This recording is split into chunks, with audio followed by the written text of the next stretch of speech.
जी नाज़रीन, अस्सलाम वालेकुम। मैं हूं आपका मेज़बान अदनान हैदर और आप देख रहे हैं प्रोग्राम डायलॉग इस्लामाबाद स्टूडियो से लाइव। आज जो बड़ी डेवलपमेंट हुई वो ये कि अपोजिशन लीडर पाकिस्तान मुस्लिम लीग नून के सदर शहबाज शरीफ कराची गए। उनका मकसद कराची का जो दौरा था वो इसलिए था कि कराची की जो हालत ज़ार है उसका मुआयना कर सकें, लोगों से बातचीत कर सकें, लोगों से मिल सकें। और इसके साथ साथ जो अहम बात थी वो ये थी कि उनकी मुलाकात साबिक सदर पाकिस्तान आसिफ अली जरदारी साहब से हुई। बड़ा वार्म वेलकम किया गया आसिफ जरदारी साहब की जानिब से। पीपल्स पार्टी की आला क़यादत वहाँ पे मौजूद थी, बिलावल भुट्टो जरदारी साहब वहाँ पे मौजूद थे और शहबाज शरीफ के साथ भी मुस्लिम लीग नून की क़यादत के दीगर लोग भी मौजूद थे। वेलकम किया बाहर आके और फिर वापस जाते हुए भी उन्हें घर से बाहर तक गाड़ी तक छोड़ने जरदारी साहब आए।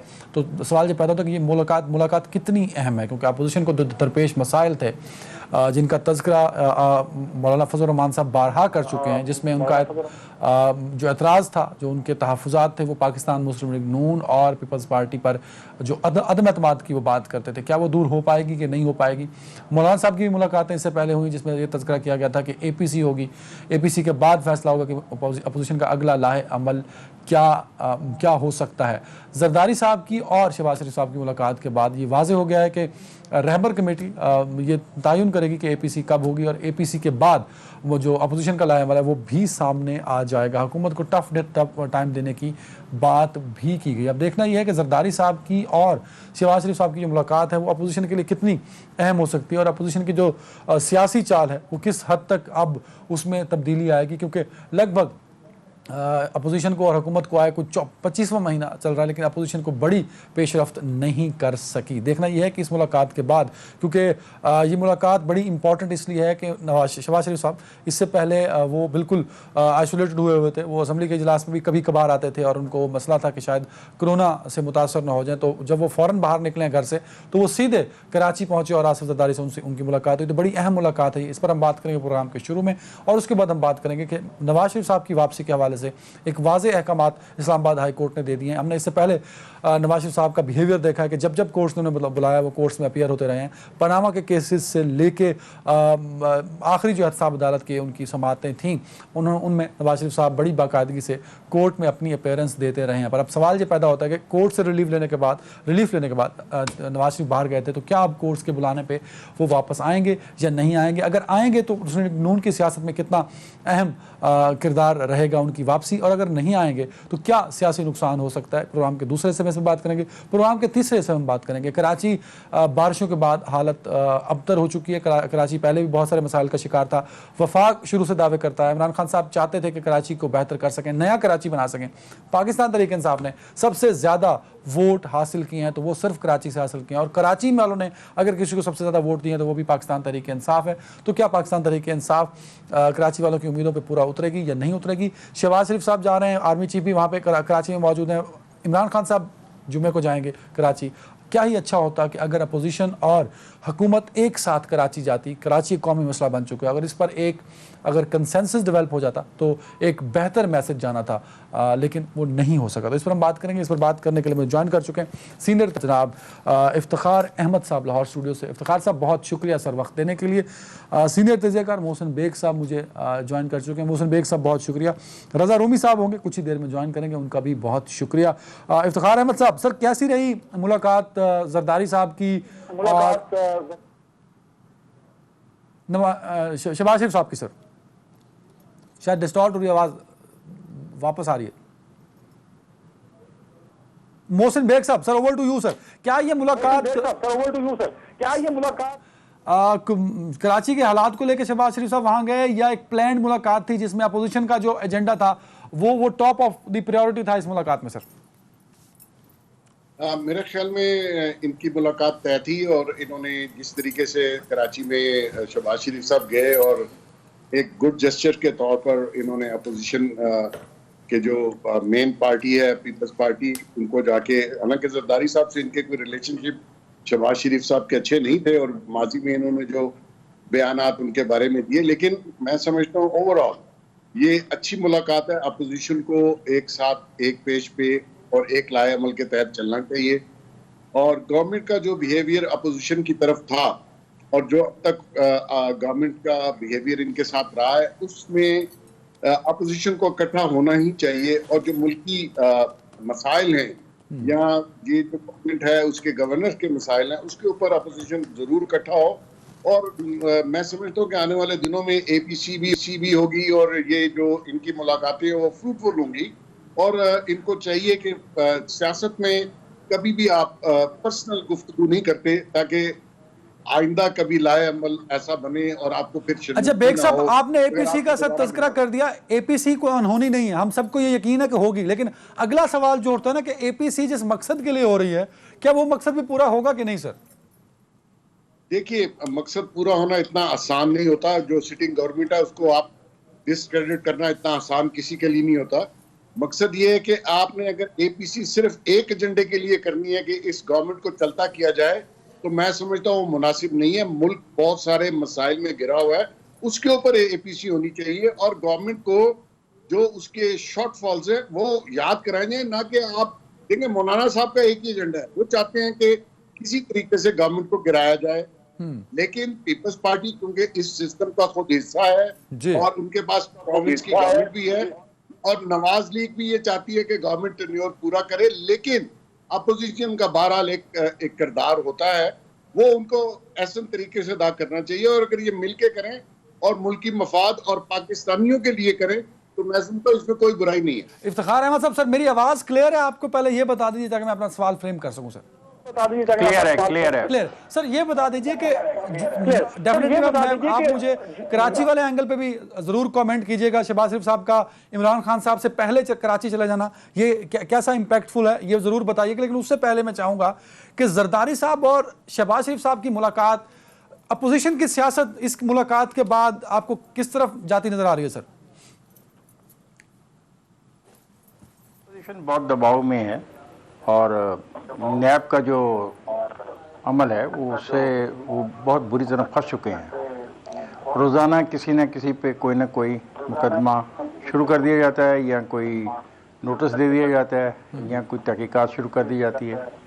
इन हालात में अपोजिशन का जो काम है वो मुश्किल हो जाता है, क्योंकि आप पार्लियामेंट में अगर बात करें उनके ख़िलाफ़ हुक्मरान पार्टी के, और आपको अगले दिन नोटिस आ जाए, और फिर ये बात बहुत दफ़ा ज़ेर बहस आ चुकी है अपना टेलीविज़न पर भी, कि जो इख्तियार है नैब के पास और नैब के चेयरमैन के पास, ये इख्तियारात इससे पहले किसी के पास नहीं। और अगर हम गौर करें तो ये इख्तियारात मुझे तो बाज़ औक़ात सुप्रीम कोर्ट के चीफ जस्टिस से भी ज़्यादा के इख्तियारात लगते हैं, क्योंकि सुप्रीम कोर्ट के चीफ जस्टिस के पास किसी इलाके को, किसी घर को, किसी बिल्डिंग को जेल डिक्लेयर करने का इख्तियार नहीं है। जेल डिक्लेयर करने का इख्तियार वहाँ की जो हुकूमतें होती हैं सूबाई, उनकी जो अदारा है वो करता है। तो ये भी नैब के चेयरमैन के पास इख्तियार है।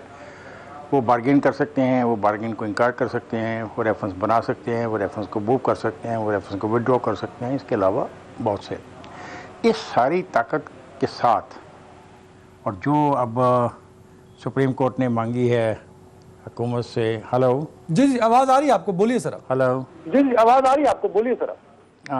जो अब हुकूमत ने सुप्रीम कोर्ट में अपने तरफ से एक तजवीज़ पेश की, अगर आप उसको भी गौर से देख लें तो उसमें भी वही चीज़ें हैं जिस पे सुप्रीम कोर्ट बहुत ज़्यादा भ्रमी का इजहार कर चुकी है। तो इन हालात में अपोजिशन का काम करना बहुत मुश्किल है। अच्छा इफ्तिखार साहब, मैं चाहूंगा इस पॉइंट को क्लियर कर दीजिए। आपकी बातें बड़ी वैलिड है sir regarding NAB and chairman NAB sir करेंगे। जो मैं सवाल स्पेसिफिकली सर पूछना चाहता हूं आपसे इफ्तिखार साहब, क्या उनकी इतनी सलाहियत है? क्या उनके पास इतना वर्कर है? क्या मेरी आवाज़ उनकी जारी तंजीम मजबूत है सारी पार्टियों की, कि वो 3 साल मुसलसल जुलूस निकालते रहें, जलसे करते रहें? ये मुमकिन नहीं है, और किसी भी पॉलिटिकल पार्टी के पास पाकिस्तान में ये मुमकिन है ही नहीं है, क्योंकि पाकिस्तान की सियासी जमातों ने अपने आप को इतना ऑर्गेनाइज किया ही नहीं सिरे से।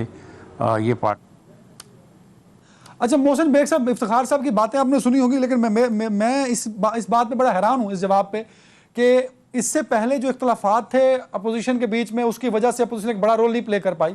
लेकिन अगर वो इख्तलाफात दूर हो रहे हैं, अपोजिशन के जो अपोजिशन पार्टीज़ हैं उनके तहफ़्फ़ुज़ात आहिस्ता आहिस्ता ख़त्म हो रहे हैं, और जो बड़ी डेवलपमेंट है, मैं जरदारी साहब की और शहबाज शरीफ साहब की मुलाकात को बड़ा पॉजिटिव देख रहा हूँ अपोजिशन के पॉइंट ऑफ व्यू से। इफ्तिखार साहब कह रहे हैं कि अगर ये तमाम तहफ़्फ़ुज़ात दूर भी हो जाए अपोजिशन के, अपोजिशन मिल भी बैठे, तब भी अपोजिशन एक बड़ा रोल प्ले नहीं कर सकती against the government due to the threat of NAB. Sir Iftikhar साहब की बात काफी हद तक सही है, क्योंकि नैब के चेयरमैन के जो और जिस तरीके से वो अपने अख्तियारात को इस्तेमाल कर रहे हैं और खासकर अपोजिशन के लिए और पॉलिटिकल इंजीनियरिंग कर रहे हैं गवर्नमेंट के लिए, वो सबके सामने है। ऐसे हालात में अपोजिशन का सर्वाइव करना नेचुरली मुश्किल होता है, क्योंकि बहुत ज्यादा नैब में और हमारे कुछ इदारों ने ऐसा प्रेशर बिल्ड किया है लोगों पे। यहाँ तो कोई शख्स उठ के तकरीर कर दे गवर्नमेंट के खिलाफ असेंबली में या टेलीविजन पे, तो मेरे ख्याल में आप समझ लें कि उसके खिलाफ नोटिस आया ही आया। तो मकसद है ऐसे हालात में, लेकिन एक पॉजिटिव पॉइंट इसलिए है कि अगर पीपल्स पार्टी और नवाज शरीफ साहब की पार्टी नून लीग ज्वाइंट होते हैं और एक मुश्तरका लाएमल अख्तियार करते हैं, तो मैं समझता हूँ और मैं देख भी रहा हूँ कि फ्यूचर में गवर्नमेंट के बहुत सारे लूज पॉइंट हैं। तो आप महंगाई को देख लीजिए, बेरोजगारी को देख लीजिए, आप बिजनेस कम्युनिटी को देख लीजिए, एक हर शख्स चाहे वो अमीर है या गरीब है, वो इन हालात से बहुत परेशान है। उसको आप बहुत ऐसे तरीके से अपोजिशन जो है वो कैच करवा सकती है। तो मेरे ख्याल में आने वाले दिनों में इनका जोड़ है और इनका जो इत्तेहाद होगा या अपोजिशन का मिल बैठना, और एपीसी में अगर मुश्तरका लाएमल इख्तियार करते हैं तो गवर्नमेंट के लिए नेचुरली परेशानी का बायस बनेंगे। गवर्नमेंट के लिए परेशानी का बायस हो सकता है। रजा रूमी साहब ज्वाइन कर चुके हैं क्या? नहीं, रजा साहब, इफ्तिखार साहब को आवाज जा रही है?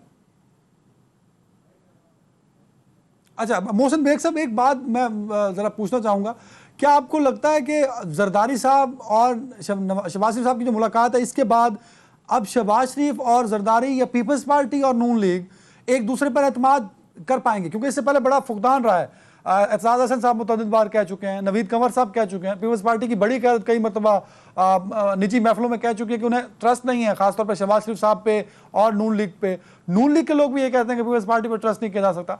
तो ये जो बातें हैं ट्रस्ट को लेकर, क्या वो खत्म हो जाएंगी और ट्रस्ट का जो एक लेवल है वो डेवलप हो पाएगा इस मुलाकात के बाद? सर नान साहब, अगर आप हिस्ट्री देख लीजिए दोनों जमातों की, तो उसमें जो ट्रस्ट का फुकदान है वो शायद उसका ब्लेम आप पीपल्स पार्टी को नहीं दे सकते। जरदारी साहब क्योंकि वो बड़े इस मसले में मशहूर हैं कि वो जो कमिटमेंट करते हैं वो पूरी करते हैं और पीछे नहीं हटते, उसके कॉन्सिक्वेंस को भी मद्देनजर रखते हुए भी पीछे नहीं हटते।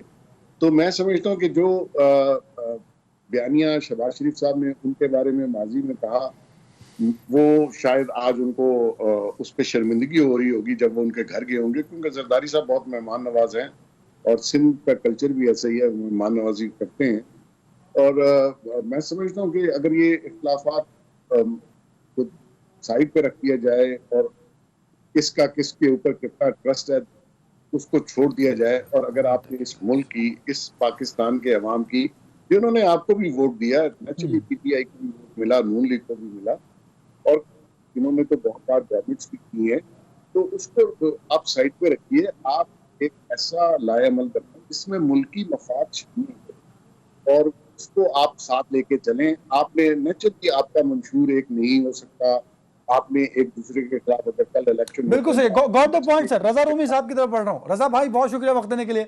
सर, जिस तरह पीपल्स पार्टी और सिंध गवर्नमेंट ने शहबाज शरीफ साहब को वेलकम किया है, क्या इमरान खान साहब जुमे को जा रहे हैं, क्या पीपल्स पार्टी और सिंध गवर्नमेंट बिलावल साहब, मुराद अली शाह साहब इसी तरह वेलकम करेंगे इमरान खान साहब को सर, या करना चाहिए? मेरे ख्याल से बिल्कुल करना चाहिए। ये इमरान खान साहब जो हैं वो ना सिर्फ ये कि एक सियासी जमात के सरबराह हैं, बल्कि मुल्क के वजीर आजम हैं, और सिंध गवर्नमेंट को बिल्कुल उनके साथ ही मिलकर काम करना है। लेकिन मसला ये है कि इतनी कशीदगी जो रही है माजी करीब में, और खुसूसन जो फेडरल गवर्नमेंट का जो रवैया भी रहा है सिंध गवर्नमेंट की तरफ, तो शायद उसकी वजह से वो उस तरह के ताल्लुकात ना अभी देखे जाएं। लेकिन कराची का मसला हो या सिंध का बिलअमूम मसाइल हो, उसके लिए फेडरल गवर्नमेंट और सूबाई गवर्नमेंट की कोऑपरेशन के बगैर कुछ नहीं हो सकता। और चाहे अभी हमने देखा कि जो सैलाब का भी जो कराची में बारिशें हुई, उससे पहले के इलेक्ट्रिक का मसला है, बिजली का जो मसला है, वो भी फेडरल गवर्नमेंट के डोमेन में आता है। तो जो ये सारी चीजें जुड़ी हुई हैं, मसला ये है कि ये जब तक हमारी सियासी कुव्वतें जो हैं ये तरीका नहीं ढूंढेंगी कि उनको मिलके काम करना, चाहे वो एक दूसरे को पसंद करें ना करें, क्योंकि अभी उन पर जिम्मेदारी है, उन पर आईनी और कानूनी और अखलाकी जिम्मेदारी है कि उन्होंने जो वादे किए हैं, जो जिस वजह से उनको वोट्स मिले हैं, उन्होंने डिलीवर करना है। लेकिन सर वो इखलाकी जिम्मेदारी उनकी तो समझ में नहीं आ रही ना रजा भाई। 2 सालों में यू टर्न है सर, एक भी वादा पूरा नहीं किया और फिर भी वो कॉन्फिडेंट है सर। दूसरी तरफ उनका कॉन्फिडेंस भी देखें आप। नहीं, कॉन्फिडेंस तो आपको पता ना कि वो क्यों है। कॉन्फिडेंस का ताल्लुक जो है उसका ताल्लुक पाकिस्तान में ना परफॉर्मेंस से होता है, ना वोटों से होता है, उसका ताल्लुक कहीं और होता है। वो आप सब जानते हैं, अब उसको क्या दोहराया जाए, जो बात सब दीवार पे लिखी होती है। तो जब वो कॉन्फिडेंस जब तक है तो वो कॉन्फिडेंट रहेंगे, जिस दिन नहीं होगा कॉन्फिडेंट तो वो कॉन्फिडेंस भी हिल जाएगा। आपके सामने ही है सब कुछ और आप देखेंगे। अच्छा ऐसा जरा ब्रेक ले लो, मैं इफ्तिखार साहब का जरा ऑडियो प्रॉब्लम है वो हम ठीक कर लें, उसके बाद इफ्तिखार साहब आपसे ही पूछूंगा मैं कि को जरदारी साहब की और शहबाज शरीफ साहब की मुलाकात में कुछ स्पार्क क्यों नहीं नजर आ रहा सर। एक ब्रेक ले लें ताकि हम ऑडियो प्रॉब्लम ठीक कर लें। एक ब्रेक ले लें जी।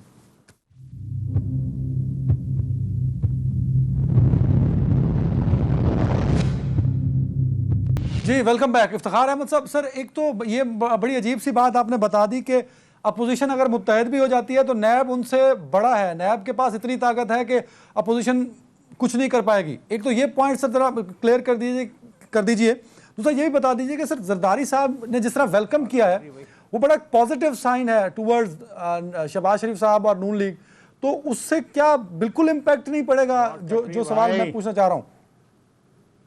कैसे ठीक हो जाएगा यार? मोहसिन बेग साहब, सर सेम सवाल आपके लिए सर। मोहसिन साहब देखिए अदनान, बेसिकली इसमें कोई शक नहीं कि आजकल जो कुछ नैब कर रही है उसमें अपोजिशन को तो बहुत ही दबाव में रखा हुआ है। लेकिन मैं आपको पहले भी बता चुका हूं कि ये जो मुलाकातें हैं ये फ्रूटफुल होती हैं, ये इसमें इसका नुकसान कोई नहीं है। और ये आने वाले दिनों में मेरा ख्याल में इनके इत्तेहाद अपोजिशन का होने में या आगे चल के ये एपीसी बुलाते हैं और एक ज्वाइंट लाएमल बनाते हैं तो उसमें इनको बेनिफिट ही होगा।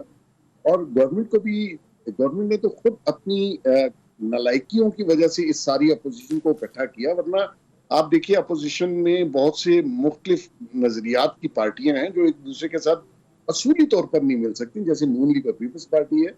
लेकिन अपोजिशन को एक इकट्ठा करने में गवर्नमेंट का अपना बहुत किरदार है, क्योंकि जो पार्लियामान में इन्होंने उनके साथ बिहेवियर रखा हुआ है और जिस तरीके की आप लेकिन मोहसिन साहब जो रजा साहब बात करके कि लेवल ऑफ कॉन्फिडेंस इतना मजबूत बड़ा है गवर्नमेंट का कि उन्हें कोई मसला नहीं है, अपोजिशन जो मर्जी मुलाकातें करती रहे सर। आप रूमी साहब की बात में वजन होगा, लेकिन आप माजी में देख लीजिए बहुत से लोगों के पास बहुत सा कॉन्फिडेंस था, जहां से वो कॉन्फिडेंस ड्रॉ करते थे। एक टाइम आता है वो जैसे आप प्लग से निकाल लेते हैं ना, उसी तरह होता है।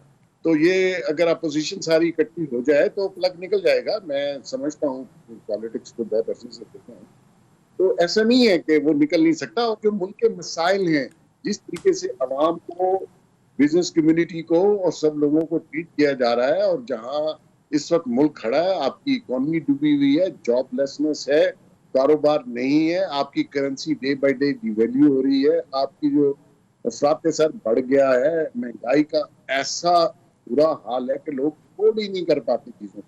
So it's a big ground, it's a big ground for the opposition. रजा रूमी साहब, नवाज शरीफ साहब की वापसी कितनी इंपॉर्टेंट हो सकती है अगर अपोजिशन एक बड़ा पॉलिटिकल रोल प्ले करना चाहे तो?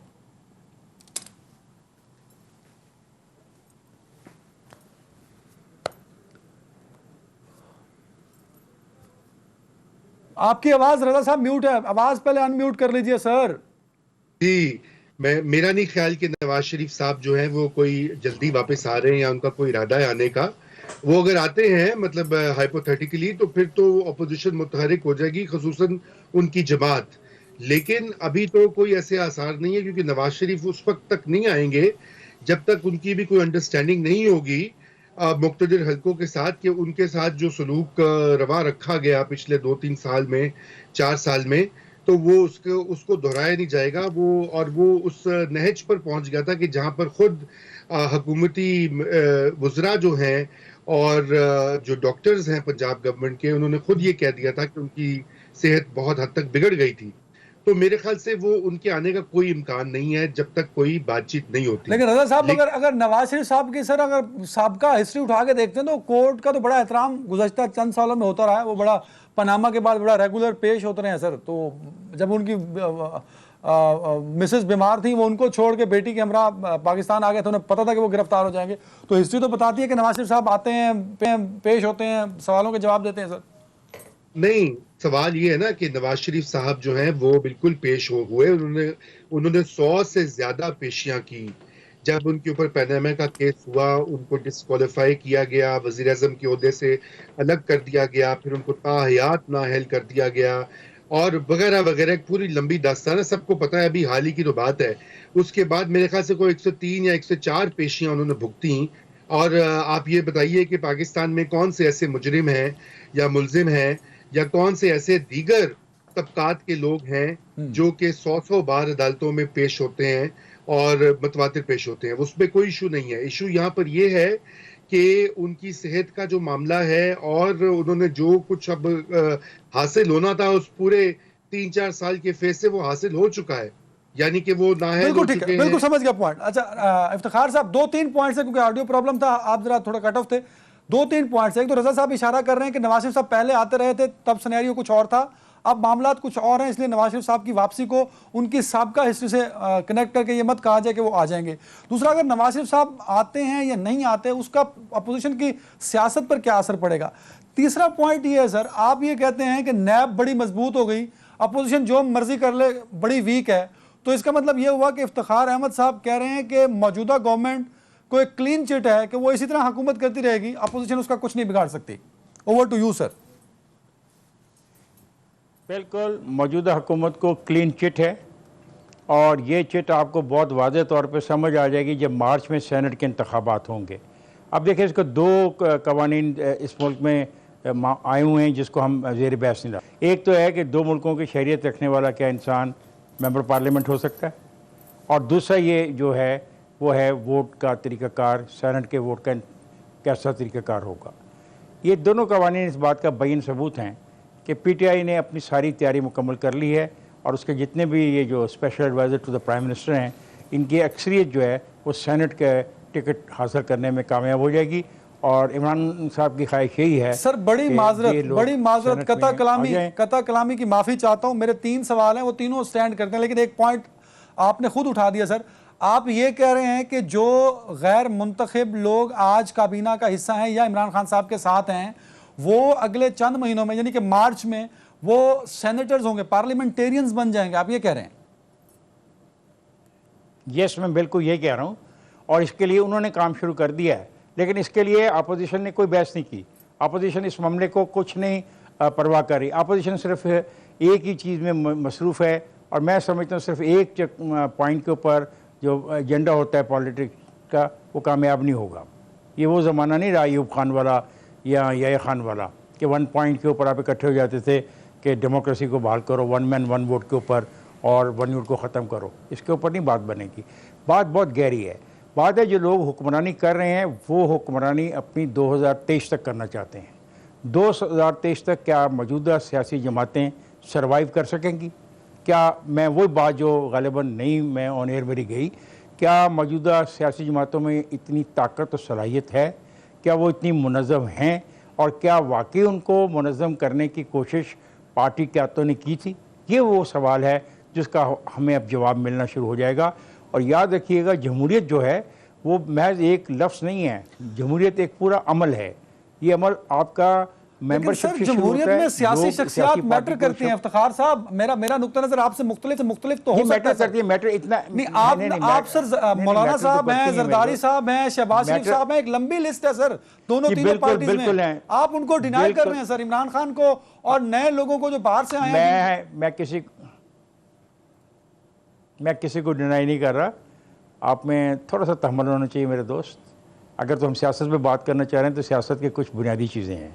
सियासत में सबसे पहली बुनियादी चीज़ है कि अवाम आपके साथ हों, वो आपकी पार्टी की रुकनीत हासिल करें या आपकी पार्टी के वो गमखार हों, पहली बात। दूसरी बात, जब इंतखाबात हों तो आवाम 50% से ज़्यादा पोलिंग स्टेशनों पे आएँ और अपना हक़ राय दे इस्तेमाल करें। तीसरी बात कि जो पॉलिटिकल पार्टीज़ हों उनका कोई मंसूबा हो, उनके पास कोई प्रोग्राम हो, उनका कोई आइडिया हो, उनकी कोई आइडियोलॉजी हो।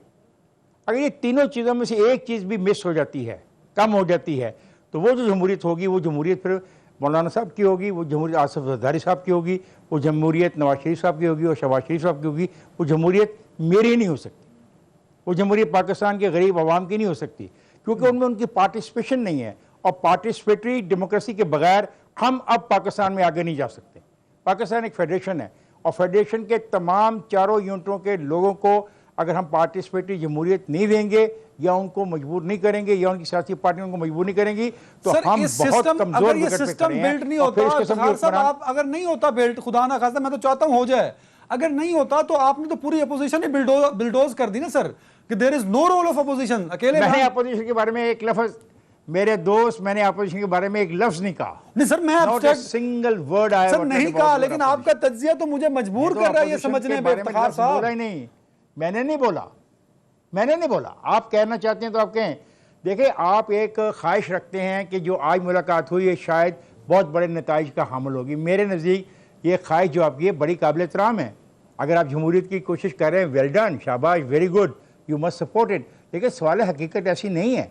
अच्छा, मैं इस पे आगे बढ़ता हूँ, मेरा एक पॉइंट का जवाब दे दीजिए इफ्तिखार साहब। और ये रजा एक सेकंड, एक मुझे एक बात में कहूँगा, रजा ने बहुत अच्छा कहा, कुछ चीजें दीवारों पे लिखी होती हैं, वो जो दीवारों पे लिखी हुई का रजा रूमी हवाला दे रहा है, उस ताकत को आज के हुक्मरानों की ताकत से शामिल कर लो और फिर मुझे बताओ कि क्या करना है। नहीं, ये तो फिर आपको टेलीफोन पे बता दूंगा सर। अच्छा, मुझे ये बता दें, नवाज शरीफ वापस आ रहे हैं कि नहीं, ताकि मैं मोहसिन बेग साहब की तरफ बढ़ूं। ये अच्छी बात है। नवाज शरीफ साहब वापस आ रहे हैं कि नहीं, यस या नो सर? इफ्तिखार साहब कौन नहीं, I don't think Nawaz Sharif वापस आएंगे। मेरा नहीं ख्याल कि इन मौजूदा हालात में नवाज शरीफ साहब वापस आएंगे। मोहसिन बेग साहब, एक तो नवाज शरीफ साहब की वापसी पर आई गो अलॉन्ग विद रजा रूमी। दूसरा इफ्तिखार साहब, जो आपका पॉइंट ऑफ व्यू था, मोहसिन बेग साहब से बात कर रहा हूं मैं, मोहसिन बेग साहब का जो पॉइंट ऑफ व्यू था, इफ्तिखार अहमद साहब तो उससे बिल्कुल ही मुख्तलिफ बता रहे हैं कि there is no role of opposition और अपोजिशन कुछ नहीं कर सकती। ये मुलाकात भी रायगा जाएगी। I never said it sir, मुझे बताएं, मैंने ये लफ्ज नहीं कहे। अच्छा, मैंने लफ्ज नहीं कहे। बेग साहब, आपने सर बात सुन लें, नहीं कहना आपने सर, आपने जो अल्फाज कहे, मैंने बेग साहब जो बातें इफ्तिखार साहब ने कही, क्या उस पे मेरा सवाल दुरुस्त है या नहीं, उसके बाद आप जवाब दे दीजिए सर। न्यूट्रल ओपिनियन ले रहा हूं इफ्तिखार साहब। अदनान इफ्तिखार साहब का बड़ा एक्सपीरियंस है, उन्होंने गवर्नमेंट्स आती और जाती देखी हैं।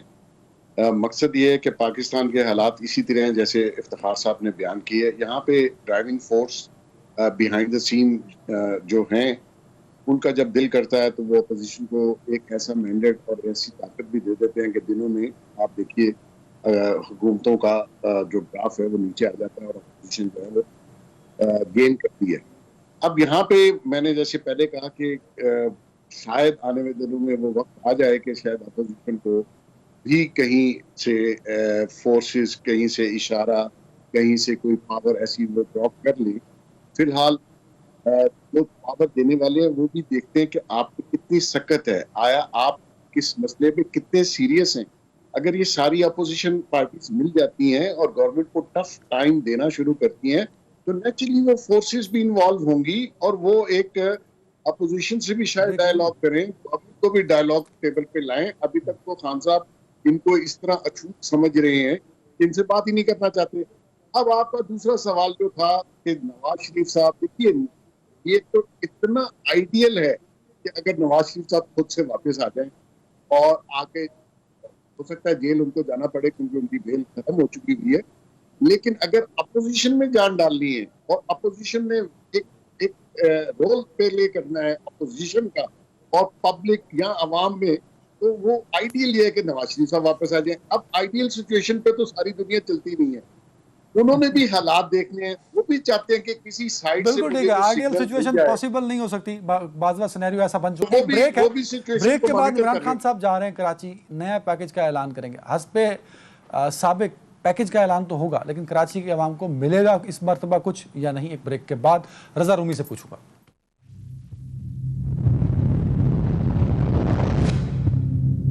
पूरे 120 सेकंड दे रहा हूं। इमरान खान साहब जुम्मे को कराची जा रहे हैं, 162 अरब में से 1 रुपया भी कराची को नहीं मिला। पिछले पैकेज सिर्फ ऐलान तक थे, क्या अगले पैकेज भी ऐलान तक होंगे या कराची में कुछ कर पाएंगे इमरान खान साहब? 120 सेकंड्स। देखिए, आपने जो सवाल पूछा उसका जवाब आपने पहली लाइन में ही दे दिया कि जो पिछला पैकेज था उसमें से कुछ नहीं ट्रांसफर हुआ। तो सवाल ये कि अभी क्या ऐसा बदल गया है कि जो पैसे ट्रांसफर होंगे। 3-4 बड़ी जो है मसाइल हैं। सबसे पहला तो यह कि फेडरल गवर्नमेंट की मईशत के सुकड़ने से और रेवेन्यूज के कम होने से फेडरल गवर्नमेंट का खुद हाथ पतला है। वादे तो वो कर लेते हैं, लेकिन आगे जब ट्रांसफर की बात आती है तो वो उस तरह की वसाइल इस वक्त मौजूद नहीं है। शायद अभी ये बारिशों के बाद और जो पब्लिक रिएक्शन आया है, जो पीटीआई को वहां से वोट मिले थे, उस पर वो कुछ कर लें, लेकिन उस पर भी बहुत फड्डा होगा जब तक कि, जैसे मैंने पहले अर्ज किया था कि ये पार्टियां मिलकर कराची में एक मुश्तरका लाहे अमल नहीं बनाती, उसके भी मुझे इम्कानात नहीं दिखाई देते। मगर आप इससे पहले देखें कि इससे पहले भी गवर्नमेंट जो है, कराची का पैकेज हमेशा एक गाजर होती है, एक टेंटा होता है जिसको दिखाया जाता है जी 100, 200, 300 बिलियन का ग्रीन लाइन बन गई, मैस ट्रांसिट बन गई, वो खोदा पहाड़ निकला चूहा। आज तक उनमें से तकरीबन कोई ऐसी चीज टेंजिबल नहीं दिखाई दी। वो बल्कि ग्रीन लाइन बन रही थी कराची में, पिछली गवर्नमेंट में वो सारा मामला स्टार्ट हुआ था, वो भी खटाई में पड़ा हुआ है। तो मुझे नहीं लगता कि जब तक कोई इनकी आपस की कोई अंडरस्टैंडिंग होगी, और उसमें भी बदकिस्मती से वो विजन ही नहीं है पीटीआई में, और कि वो ये समझते नहीं है कि इस वक्त पूरे पाकिस्तान के लिए जिम्मेदार हैं। वो सिर्फ अपनी पार्टी, अपने हलकों, अपने सूबों के लिए नहीं जिम्मेदार। इमरान खान पूरे पाकिस्तान के वजीर आजम है। अगर वो समझे तो सर, इस बात को पीटीआई को समझना होगा। बड़ा अच्छा पॉइंट है। मोहसिन बेग साहब, एक हवाला दे गए इफ्तिखार अहमद साहब पिछले हाफ में, वो ये था कि जो पाकिस्तान तहरीक-ए-इंसाफ जो सियासी चाल चलने लगी है सेनेट के इलेक्शन के लिए, क्या ये मुमकिन है कि जिस पार्टी को हम हमेशा ही तनकीद करते हैं कि इनको सियासत का समझ बूझ नहीं है, जो प्लान इफ्तिखार साहब बता रहे हैं, क्या पीटीआई ऐसा कुछ करने जा रही है जो उनके अनइलेक्टेड लोग हैं, जिनके पास दोहरी शहरियत है, वो सेनेट या पार्लियामेंट का हिस्सा बनने जा रहे हैं अगले साल? सर देखिए, एक बात मैं बता दूं कि गेम तो शुरू है, क्योंकि सेनेट की ये मेजॉरिटी लेने की कोशिश करेंगे। इनको सेनेट की मेजॉरिटी ना होने की वजह से बहुत सारी चीज़ों पे इनको नुकसान हुआ। पीटीआई को कानून साजी में, अभी फैटफ के बिल देख लीजिए, जरदारी साहब को कहा गया लेकिन उन्होंने बात नहीं मानी, इसलिए ज्वाइंट सेशन बुलाना पड़ा। शहबाज शरीफ को जब नसीम लोगों ने फोन किया, शहबाज शरीफ साहब 1 सेकंड में इस्लामाबाद आ गए, वोट भी दे दिया, तो सेनेट में वो ब्लॉक किया गया। तो उसमें कुछ कानून में कुछ ऐसी चीजें थी जो मैं समझता हूँ कि दुनिया में किसी भी मुल्क में वो कानून नहीं होने चाहिए। पाकिस्तान भी उन्हीं ममालिक में आता है कि हम इस सदी में खड़े हैं और ऐसे कानून।